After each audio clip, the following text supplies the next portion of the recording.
Music appears several times in the show. What role does it play?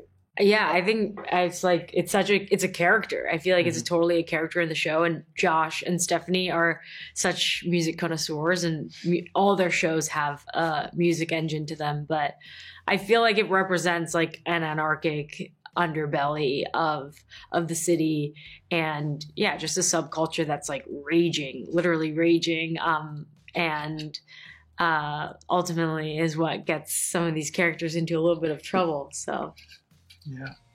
What has it been like working with creators like Josh and Stephanie, who were responsible for the great Gossip Girl? Yeah, they.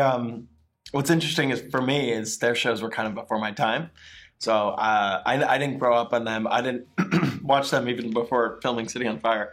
But you know, I know of their legendary status as creators in the industry, and being able to work alongside such legendary people was a little nerve-wracking, but they're so great and amazing, and being able to just sit down with them at a dinner and like flesh out these characters and you know, have a collaborative process. You know, they said that to me at a dinner, like, let's make this like a collaborative thing, and they were so great to work with. I grew up like watching those shows nonstop. All my like box sets of Gossip Girl and the OC are just like tattered and torn. So it's a dream come true. It's super surreal. I would like quote both those shows to like Josh and Stephanie all day.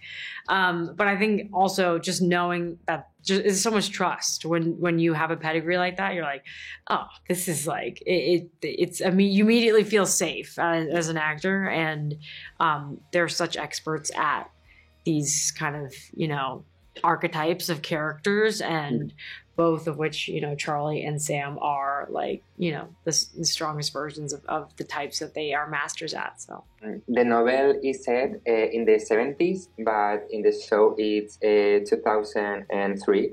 What does this year change mean for the TV show? I mean, I think it has similar qualities of like, you know, counterculture as the 70s as like 2003. I think it changes because obviously New York is in the fallout of 9/11, and that shadow is still kind of looming heavy over the city, and there's just like an overwhelming sense of solidarity and a need to come together, like a visceral need to connect and be there for one another in the time of darkness. And I think that's like that. In the wake of all that, that's what inspires like all this chaos and all this kind of uprising that you see in the show. And finally, Charlie has suffered a major loss in his life. Does Sam help replace that emptiness?